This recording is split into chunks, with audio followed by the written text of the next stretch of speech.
열두 제자는 아주 극히 평범한 사람들이었습니다. 평범하지만 그들 생업, 거기에 최선을 다하고 있던 사람들로 성경은 묘사하고 있죠. 그들은 물고기를 잡는 것보다 수십 배 또는 수백 배 어렵고 고달픈 사람을 낚는 어부가 되려고 그 모든 일들을 내려놓았던 사람들입니다.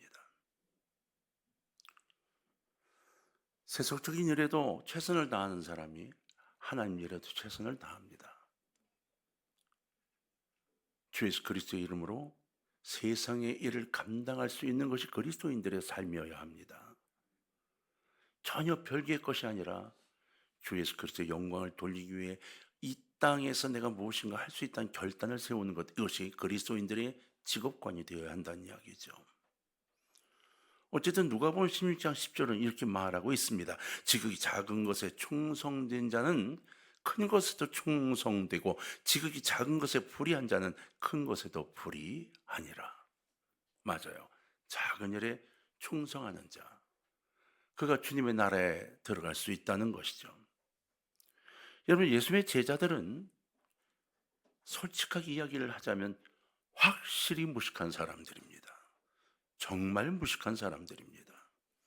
그러나 그들은 무식했기 때문에 기회가 주어지면 배우기를 원하는 사람들이었을 수도 있습니다. 그렇지 않다면 그들은 그렇게 열심히 주님께 배우지 않았을 겁니다. 가만 살펴보면 예수님을 따라다니면 그들은 배고플 때도 많았고 예수님께 꾸지람을 들을 때도 많았습니다. 그럼에도 불구하고 3년 동안 그들은 정말 열심히 배웠죠. 예수님을 떠난 적이 없습니다. 마지막 때 그들이 주님이 잡혀 있을 동안에도 그들은 어떻게든 이겨내려고 애썼던 사람과 떠나려는 사람이 하나가 되어 그래도 그 자리에 남아 있었습니다. 12 제자들은 그들의 주님으로부터 배우기 위해서 많은 것을 버렸어요. 우리는 그들이 버린 것에 대한 이야기를 한 번씩 하는데 진짜 많이 버렸습니다. 직업도 버렸죠. 지금만 버린 것이 아니라 부모님도 버렸습니다. 심지어 베드로는 아내를 떠났습니다. 이혼한 건 아니지만 3년의 공생애 동안 아내를 떠나 있을 수밖에 없었죠. 그들은 과거의 삶의 방식을 송두리째 버린 겁니다. 그리고 그들의 인생과 장래를 온전히 그들의 주님께 맡기게 됐어요. 여기에 심각한 것은 그 당시에 예수님을 보자는 거죠. 그 당시 예수님을 보면 예수님도 인간적으로 볼 때 위대한 인물이 아니었습니다. 높은 학식을 갖고 있었냐? 아닙니다. 사회적으로도 노동자나 다름없는 목수에 불과했습니다. 경제적으로 굉장히 어려운 집이었습니다. 그럼에도 불구하고 제자들은 그들의 주님을 따라다니면서 배웠습니다. 하나라도 놓칠사라 정말 열심히 배웠죠. 아마 그들이 귀를 기울이지 않았다면 주님이 세상을 떠나신 후 그분의 가르침을 어떻게 정확하게 전달할 수 있었을까요? 물론 성령의 역사가 있었겠지만 얼마나 열심히 들었는지 예수의 말씀을 정확하게 전달하는 그 역할을 감당했던 거예요. 그들은 예수 그리스도의 가르침을 기억해내서 다른 사람에게 전달했고 또 그것을 기록해 성경을 만들어냈습니다. 예수님께서 제자들을 가르치실 때 무엇을 가지고 가르치셨나요? 예수님은 특별한 텍스트가 없었습니다. 교과서가 없었습니다. 다른 아무도 가진 게 없었습니다. 학교도 없었습니다. 교재도 없었죠. 그분은 조직도 없고 교리도 없고 물질도 건물도 아무것도 없습니다. 지금은 교회 건물이 크고 멋있고 뭐 별걸 다 따지죠. 교회 건물이 얼마나 신식이냐 구식이냐 이것까지 따집니다. 예수님은요 그냥 벌판이셨습니다. 교재요? 교재도 그냥 없었습니다. 12 제자들의 스승이신 예수님께서 가지신 것은 하나뿐이었습니다. 그분에게 있는 거라고는 그 자신뿐이었습니다. 예수님. 얼마나 초라하고 얼마나 부족한 선생님처럼 보이는가요? 그러나 예수 그리스도에게 아무것도 없었다는 것은 단점이 아니라 장점이었습니다. 왜 그럴까요? 왜 아무것도 없는 게 장점이었을까요? 제자들이 인간적으로 의지할 수 있는 게 하나도 없었기 때문에 그분을 따르며 말씀을 귀를 기울여야만 했던 겁니다. 제자들은 선생님의 재물을 의지할 수가 없었어요. 왜? 재물이 없었으니까. 선생님이 학위를 갖고 있냐? 학위도 의지할 수가 없었습니다. 없었습니다. 어떤 조직이나 건물도 의지할 수가 없었습니다. 제자들은 한눈 팔 게 아무것도 없었어요. 그냥 예수 그리스도 그 스승 한 분만 바라볼 수밖에 없었던 거죠. 그런 까닭에 제자들은 그들의 선생 예수 그리스도에게만 초점을 맞출 수가 있었습니다.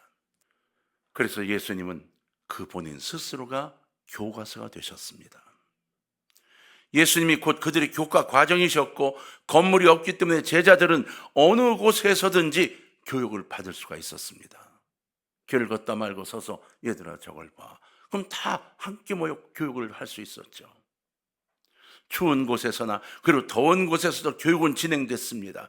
밥을 먹을 때에도 교육은 계속되었습니다. 한마디로 말해서 예수님의 가르침과 제자들의 배움은 삶의 현장에서 이루어졌다는 것입니다. 학교와 건물은 울타리 속에 진행된 게 하나도 없었습니다. 그런 교육은 지식을 주고 받을 수는 있어도 삶의 현장은 아무 관련이 없는 것이기 때문에 예수님은 삶의 현장의 방식을 선택하신 거예요. 교과 과정도 없었기 때문에 이 과정만 수료하면 되는 형식적인 것이 아니었습니다. 언제 끝날지 모르는 지속적인 교육이었습니다. 제자들이 많았냐? 아닙니다. 12명밖에 되지 않았습니다. 그렇기 때문에 예수님이 그 한 사람 한 사람의 영혼을 들여다보며 그들을 키워내실 수 있었죠. 그 사람의 필요를 채워줄 수 있는 제자 훈련을 시작하셨다는 겁니다. 이 얼마나 놀라운 훈련 방법입니까? 이때까지 없던 훈련 방법을 예수님이 만들어내신 거예요. 그리고 이 훈련 방법이 전 세계를 바꾸게 된 겁니다. 이런 교육 방법 때문에 예수님은 처음부터 분명히 말씀하셨어요. 나를 따라오라. 제자 훈련은 나를 따라오라는 음성에서 시작이 됩니다. 이게 얼마나 멋지고 놀라운 부름입니까? 이 부르심에는 당신만이 제자들을 가르치는 교과서라는 것이고 교과 과정이라는 것이고 교육 현장이라는 엄청난 뜻이 숨겨져 있는 이야기를 하신 거예요. 예수님은 제자들에게 수업료도 받지 않으셨습니다. 왜냐하면 결코 그분은 이 교육을 생계의 수단을 위해서 제자들을 가르치는 것으로 사용하지 않았기 때문입니다. 하나님의 나라를 건설할 수 있는 방법, 그것이 사람이기 때문에 이 사람들에게 자신을 아낌없이 내어주시기 위해 이 과정을 시작하셨고 부르셨다는 겁니다. 제자들은 선생님의 말씀에 귀를 기울이기만 하면 되었던 거죠. 다른 건 아무것도 얼마 내는 거 아니요. 다른 건 아무 필요 없습니다. 그냥 귀를 기울이기만 하면 그러면 사람을 끌어가는 사람이 될 거라고 말씀하고 있었던 거예요. 그리고 예수님께서 사람들을 대하시는 모습을 보고 가슴에 담아두기만 하면 되었던 겁니다. 그들의 선생님은 사람들의 슬픔과 아픔을 함께 나누셨습니다. 병자들을 고쳐주셨죠. 귀신들을 쫓아내시며 죽은 자들까지 살려주셨습니다. 제자들은 이런 스승의 모습과 자세를 보면서 인생과 사역의 목적이 다른 데 있는 게 아니라 오로지 사람들이라는 것을 알게 된 거예요. 돈을 버는 것, 나를 드러내는 것, 내 이름을 내는 것이 아니라 이 사람이라는 것을 알게 된 겁니다. 사람들을 위하여 아무것도 아끼지 않으시는 예수님을 보면서 제자들은 진짜 삶의 가치가 무엇인지를 발견하기 시작했습니다. 여기 아주 중요한 게 있습니다. 제자들이 예수님을 나의 선생님이며 주님으로 모시기 전에는 다른 사람들과는 다름없는 평범한 사람이었다는 거예요. 여러분, 어부였습니다. 세리였습니다. 졸리면 자고 배고프면 먹기만, 이걸 원하는 사람, 이게 목적이요, 돈 버는 게 목적이었던 평범한 어부였고, 돈이 목표여서 사람들을 다 무시했던 세리였습니다. 그들 중에는 성격이 급하고 강해서 우리 아들이라는 사람도 있었습니다. 그들은 스승에 의하여 인정받기를 원했습니다. 그 다른 제자들보다 더 중요한 위치를 차지하려고 다투고 싸우고 그리고 그것을 원했던 적이 있습니다. 어쩌면 그들이 예수님을 따르게 된 것도 그들 속에 있는 야심과 욕심 때문이었을지도 모릅니다. 그런 제자들이 예수님과 함께하는 삶을 살면서 서서히 그러나 확실히 일어난 변화의 역사가 여기에 증거로 나와 있습니다. 자신도 모르는 사이에 그들의 사고방식과 생활방식이 예수님을 닮아가기 시작했다는 겁니다. 제자들은 점진적으로 예수님처럼 기도하기 시작했습니다. 평생 기도할 줄 몰랐고 기도가 뭔지도 몰랐던 그들이 예수님처럼 무릎 꿇기 시작을 한 겁니다. 또 예수님처럼 구약 성경을 깊이 있게 깨달아 읽기 시작했습니다.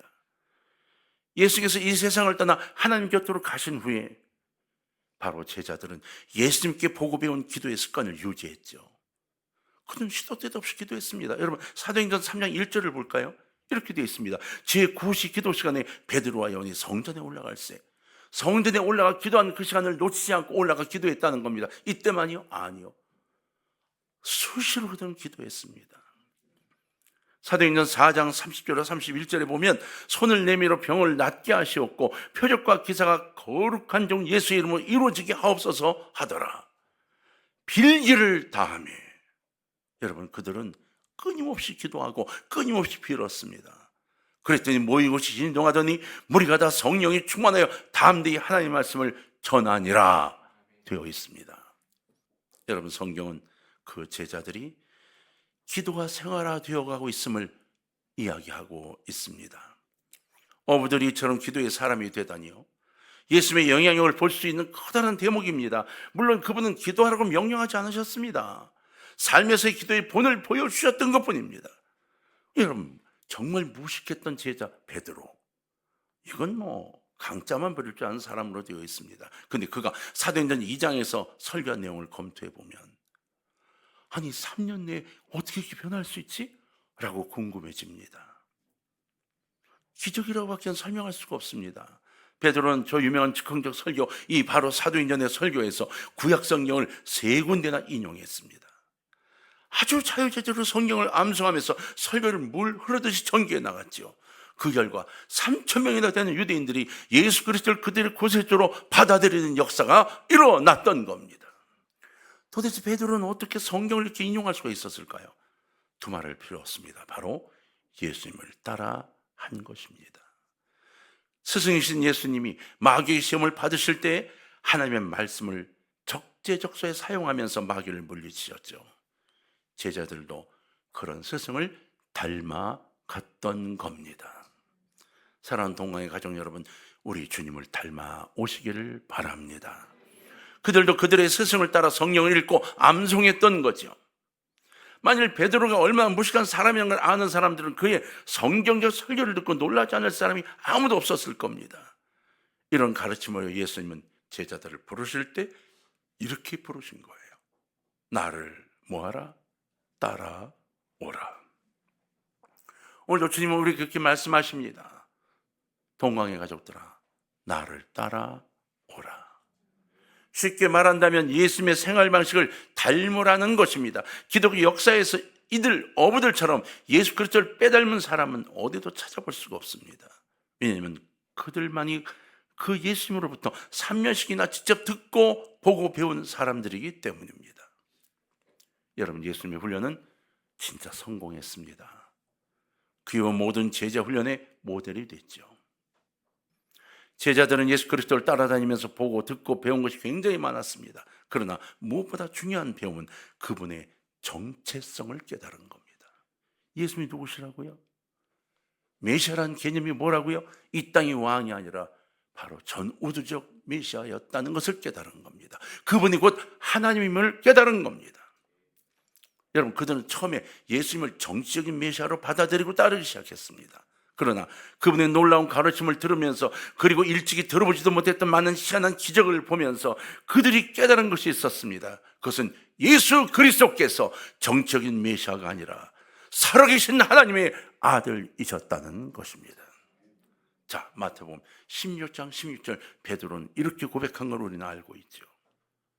주는 그리스도시요 살아계신 누구다? 누구다? 하나님의 아들이시다. 베드로의 고백이었습니다. 예수님이 장모를 고치는 걸 봤습니다. 놀라운 기적 역사를 보고 이야, 이분이 진짜 메시아인가 봐. 그러다가 예수님이 자기를 향해 나를 따르라 얼른 던져놓고 쫓았습니다. 왜? 장관직을 하나 얻을 수 있을 것 같아서. 그런데 3년의 과정을 다 가기도 전에 베드로는 이렇게 고백한 겁니다.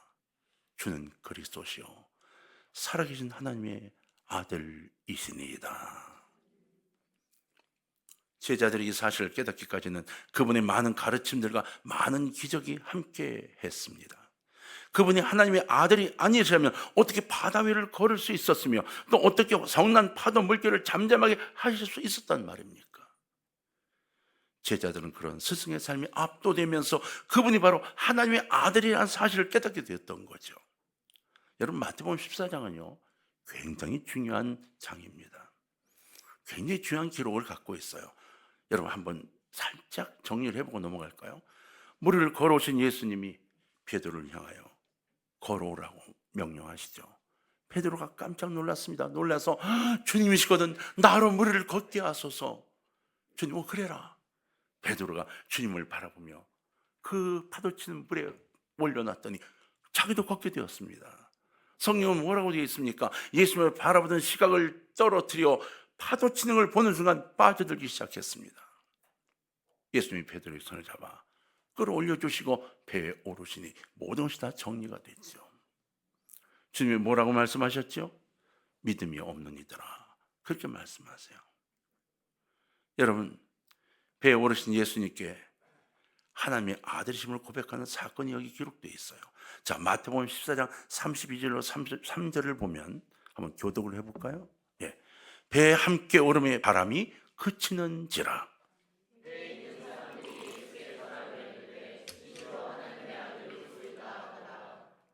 아멘. 이렇게 고백한 거예요. 이 엄청난 이 지금 변화를 보면서 전부 다 하나님의 아들이야, 그것도 진실로 말이야 라고 고백했습니다. 이 고백이 굉장히 중요한 포인트입니다. 성경을 여러분 잘 살피세요. 마태복음 14장을 지나면서 성경에 예수님의 기적이 사라지기 시작합니다. 지금까지 쏟아져 있었던 예수의 기적이 14장 이후에 찾아보기 힘든 기적으로 바뀌게 됩니다. 이 고백은요 실은 마태복음 3장 17절에서 세례요한에게 세례를 받으시고 물에서 올라오신 예수님을 향해 말씀하신 하나님의 음성이 이렇게 말씀하고 있는 걸 우리는 알죠. 이는 내 사랑하는 아들이요 내 뭐하는 자라?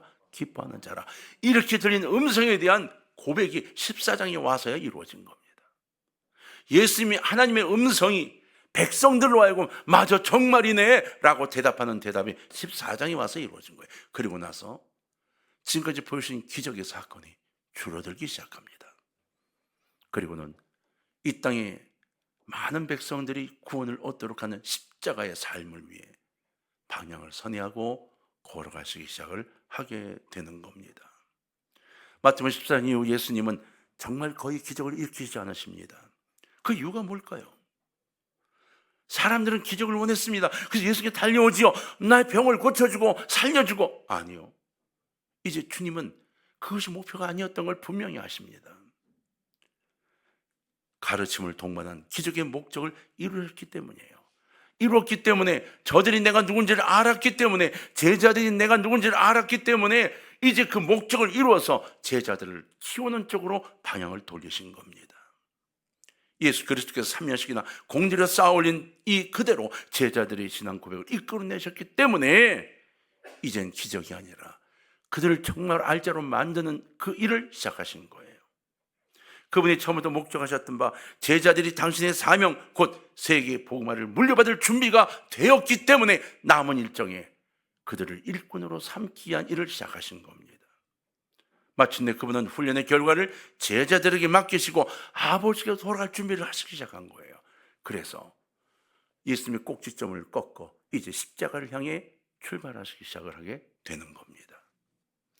요한복음 21장 19절 22절을 보면 베드로의 고백을 들으신 후에 베드로와 요한에게 나를 따르라 이렇게 또 명령하심을 볼 수 있어요. 왜 처음에 제자들을 부르시라 하신 말씀을 거의 마지막 다시 할까요? 베드로에게 말씀하세요. 네가 나를 사랑하느냐? 아시잖아요. 막 갈등하는 그들을 세 번이나 이야기하시고 나서 베드로와 요한에게 나를 따르라. 그리고 주님의 나라로 가시게 됩니다. 왜? 맨 처음 제자를 부를 때 나를 따르라 하신 그 말씀을 이제 하늘나라를 가시기 위해 준비하심의 마지막 과정에서 또다시 나를 따르라라고 말씀을 하셨을까요? 그 이유는 분명합니다. 이제부터 제자들은 그들이 과거 3년 동안 그들의 스승으로부터 듣고 보고 배워서 그들의 생활 방식이 변해가고 있는 이것을 다른 사람들을 불러 그들에게 들려주고 그들이 예수의 삶의 방식을 배우도록 하게 해야 하기 때문인 거죠. 그들이 세계 복음화를 가능하게 할 제자들로 성장했다고 예수님이 생각하신 거예요. 그러니까 예수 그리스도의 세계 복음화 전략은 처음부터 끝까지 사람이었습니다. 다른 것이 아니었습니다. 그런 이유 때문에 예수님은 3년이라는 귀중한 시간에 75% 이상을 제자들에게 할애하셨습니다. 대중도 중요했죠. 그러나 대중은 바람 부는 대로 왔다가 바람 부는 대로 갈 수 있는 사람이라고 생각하셨어요. 그러니까 예수님의 사역 중심에는 언제나 12제자가 있었습니다. 훈련을 마치시고 세계 복음화라는 중차대한 사명을 제자들에게 넘겨주신 예수님은 십자가도 달게 지실 수가 있으셨습니다. 그 기쁨으로 골고다 언덕을 향해 올라가셨죠. 그리고 십자가 위에서 다 이루었다라고 선언하실 수 있었던 것입니다. 예수님은 제자들로 그들이 받은 훈련을 그들의 제자들에게 전수할 것을 의심치 않으셨습니다. 그리고 그대로 되었습니다. 그리고 전 세계 주의 복음이 전달되었습니다. 예수님께서 선지자의 메시지를 전파하셨죠. 그게 무엇이었나요? 회개하라, 천국이 가까웠느니라. 이게 선지자의 메시지였어요. 그 왕의 메시지는 뭔가요? 나를 따르라입니다. 여러분, 이 의미를 잘 생각해 봅시다. 왕으로 예루살렘에 입성하셨습니다. 예수님은 하나님의 나라를 세우기 이 땅에 오신 왕이셨는데 예루살렘에 입성하신 후 당신들의 백성들의 호산나 찬양을 받으시면서 그리고 골고다 언덕까지 오르시며 전 세계에 많은 그리스도인들의 왕으로 이 땅에 오셨음을 확인하시죠. 그리고는 그들에게 말씀하세요. 나를 따르라. 이전에 주님을 따르기 전 회개해야 될 그들에게 선자의 메시지를 전했고 이제 왕으로서의 자리에서 나를 따르라고 요청하셔서 마지막 시대에 복음을 증거하는 커다란 일을 이루기를 원하셨던 겁니다. 자, 이제 오늘 우리를 돌아봅시다. 우리는 어떤가요? 우린 지금도 주의 명령을 따르고 주님을 따라가며 주님을 닮아가고 그리고 마지막 시대 복음을 위해 이 땅에 존재하는 하나님의 일꾼인가요? 아니면 여전히 아직 회개하지도 않고 회개는 했지만 여전히 무엇인가를 그리워하고 무엇인가를 얻어야 되겠고 무엇인가를 찾아야 될 정적인 메시아로서 예수님을 만나는 사람으로 남겨져 있는 것인가요?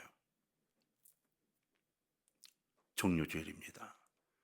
주님이 호산나 찬양을 들으며 입성하는 날, 그 입성은 그냥 입성이 아니라 바로 전 우주적인 메시아로 왕으로 입성하시는 것이죠. 오늘 우리에게 이제 이렇게 말씀하세요. 정말 예수님이 왕이라고 생각을 하시는 분들에게 나를 따르라. 이제 어떻게 할까요? 결정을 내가 합니다. 12제자처럼 주님을 따를 것인가? 아니면 여전히 기회주의로 남을 것인가? 사랑하는 동방의 가족 여러분, 주님은 오늘 제자들을 필요로 하십니다. 나를 따르라 하시는 이 음성 속에 간절함이 그리고 하나님의 사역을 이루는 욕망이 들어있어요. 요청이 들어있습니다. 동방의 모든 여러분들이 이 고난주간 주님을 만나면서 주님의 자녀로 주님의 제자로 다시 한번 자리매김하고 기도하는 시간이 되시기를 주의 이름으로 부탁합니다. 정말 여러분 삶에 주의 손에 나의 손을 포개고 그리고 그 손을 붙잡고 걸어나가는 우리 모두가 되기를 주의 이름으로 축원합니다. 주님은 여러분을 찾고 계십니다.